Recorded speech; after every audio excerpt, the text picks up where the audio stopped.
আসসালামু আলাইকুম। আজ শনিবার ২৬শে পৌষ, ২০শে রজব, ১০ই জানুয়ারি। বাংলাদেশ বেতার রাজশাহী। স্থানীয় সংবাদ পড়ছি আব্দুর রহমান মাসুম। নির্বাচন কমিশনারের অনুরোধে বিএনপি চেয়ারম্যান তারেক রহমানের বগুড়া সহ উত্তরাঞ্চল সফর স্থগিত করা হয়েছে বলে জানিয়েছেন দলটির মহাসচিব মির্জা ফখরুল ইসলাম আলমগীর। গতকাল রাতে গুলশানের রাজনৈতিক কার্যালয়ে দলের স্থায়ী কমিটির সদস্যের বৈঠক শেষে উপস্থিত সাংবাদিকদের তিনি একথা বলেন। বিএনপির মহাসচিব বলেন, নির্বাচন কমিশনারের অনুরোধে বাংলাদেশ জাতীয়তাবাদী দলের চেয়ারম্যান তারেক রহমান আগামীকাল ১১ই জানুয়ারি থেকে জাতীয় নেতা মাওলানা আব্দুল হামিদ খান ভাসানী ও ২০২৪ গণ অভ্যুত্থানের শহীদ আবু সাইদ সহ অন্যান্য শহীদদের প্রতি শ্রদ্ধা জানানোর, তাদের কবর জিয়ারত ও কিছু পারিবারিক দায়িত্ব পালনের লক্ষ্যে দেশের উত্তরাঞ্চল সফর করার জন্য সিদ্ধান্ত নিয়েছিলেন। এ ব্যাপারে নির্বাচন কমিশনারের অনুরোধে বিএনপি চেয়ারম্যানের সফর স্থগিত করা হয়েছে।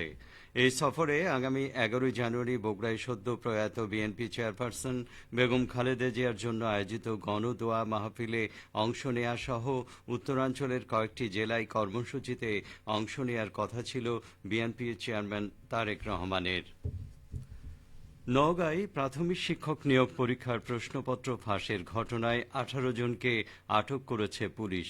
এ সময় তাদের কাছ থেকে ১১টি মোবাইল ফোন, আধুনিক ডিভাইস সহ ৩৭,৯৪৮ টাকা উদ্ধার করা হয়েছে।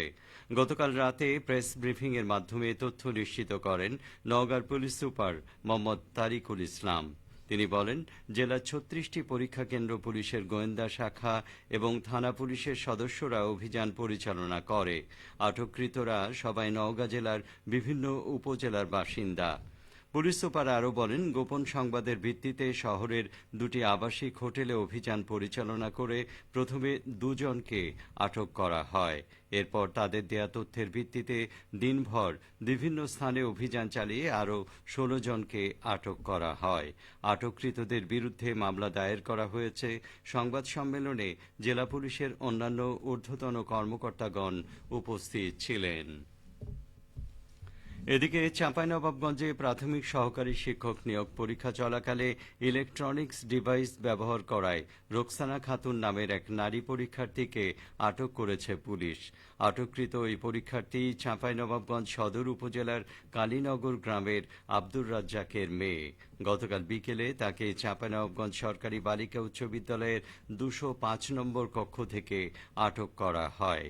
চাঁপাইনবাবগঞ্জের অতিরিক্ত police super ANM Wasim Firoz বলেন, পরীক্ষা চলাকালীন সময়ে রোকসানা খাতুন ইলেকট্রনিক্স ডিভাইস ব্যবহার করলে কর্তব্যরত শিক্ষকরা তাকে কেন্দ্র নিয়ন্ত্রকের কাছে নিয়ে আসে।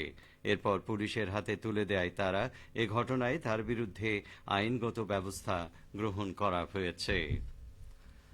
রাজশাহী বিশ্ববিদ্যালয় কেন্দ্রে চট্টগ্রাম বিশ্ববিদ্যালয়ের সি ইউনিটের ২০২৫-২৬ শিক্ষাবর্ষের ভর্তি পরীক্ষা সুষ্ঠুভাবে সম্পন্ন হয়েছে। গতকাল সকাল 10:30 থেকে দুপুর 12:15 পর্যন্ত এই পরীক্ষা অনুষ্ঠিত হয়। এ পরীক্ষায় মোট ১,০৭৬ জনের মধ্যে ৯৩৯ জন অংশগ্রহণ করে। উপস্থিতির হার ছিল ৮৭.27। পরীক্ষা চলাকালে উপাচার্য প্রফেসর ড সালেহ হাসান নকিব, উপ উপাচার্য প্রশাসন প্রফেসর মোহাম্মদ মাইনুদ্দিন, উপ উপাচার্য শিক্ষা প্রফেসর মোহাম্মদ ফরিদ উদ্দিন খান, কোষাধ্যক্ষ প্রফেসর মোহাম্মদ মতিউর রহমান, জনসংযোগ দপ্তরের প্রশাসক প্রফেসর মোহাম্মদ আক্তার হোসেন মজুমদার পরীক্ষার হলসমূহ পরিদর্শন করেন। বৃহত্তর চলন বিলে প্লাস্টিক বর্জ্য পরিহার ও জীববৈচিত্র্য রক্ষার দাবিতে মানববন্ধন করেছে পরিবেশ কর্মীরা।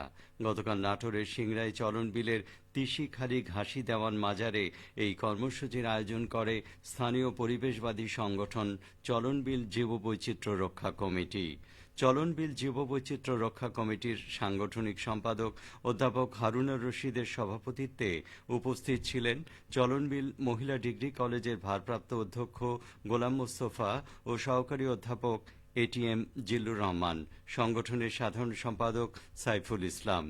চলন বিল জীববৈচিত্র্য রক্ষা কমিটির সাধারণ সম্পাদক সাইফুল ইসলাম জানান, শস্য ভাণ্ডার খ্যাত এই চলন বিল জীববৈচিত্র্যে ভরপুর। প্লাস্টিক বর্জ্যে কৃষিতে শস্যের যেমন ক্ষতি সাধন হচ্ছে, তেমনি পরিবেশ ও জীববৈচিত্র্য হুমকির মুখে পড়ছে। জনসচেতনতা সৃষ্টির মাধ্যমে এই অবস্থার উত্তরণে আমরা কাজ করছি। পরে পরিবেশ রক্ষায় করণীয় সম্পর্কে লিফলেট এবং শীতার্ত অসহায় মানুষের মাঝে কম্বল বিতরণ করা হয়। মহাতাবু জলসার মধ্য দিয়ে শেষ হয়েছে সিরাজগঞ্জ জেলা স্কাউটসের ষষ্ঠ কাপ ক্যাম্পুরি। গতকাল শহরের স্কাউট প্রশিক্ষণ কেন্দ্রে কাপ ক্যাম্পুরির সমাপনী অনুষ্ঠিত হয়। সমাপনী অনুষ্ঠানে প্রধান অতিথি ছিলেন সিরাজগঞ্জের জেলা প্রশাসক মোহাম্মদ আমিনুল ইসলাম। প্রধান অতিথির বক্তব্যে জেলা প্রশাসক বলেন, কাপ ক্যাম্পুরির প্রতিটি মুহূর্তে অর্জিত জ্ঞান অংশগ্রহণকারীদের দক্ষ সুনাগরিক ও দায়িত্বশীল মানুষ হিসেবে গড়ে ওঠার জন্য সহায়ক হবে। অনুষ্ঠানে আরও উপস্থিত ছিলেন অতিরিক্ত জেলা প্রশাসক সার্বিক ও ষষ্ঠ জেলা কাপ ক্যাম্পুরির আহ্বায়ক গণপতি রায়, স্কাউট পাবনা ও সিরাজগঞ্জ অঞ্চলের পরিচালক জামাল উদ্দিন। সবশেষে আবহাওয়া। আজ সকাল ৬টায় রাজশাহীতে তাপমাত্রা ছিল ১০ ডিগ্রি সেলসিয়াস। সেই সময় বাতাসে আর্দ্রতার পরিমাণ ছিল ৯৬%। রাজশাহী ও পার্শ্ববর্তী এলাকায় আজ সূর্যোদয় হয়েছে সকাল ৬টা৫১ সূর্যাস্ত সন্ধে ৫টা৩৪। সংবাদ শেষ হলো। আমাদের পরবর্তী স্থানীয় সংবাদ দুপুর ১২টা১০।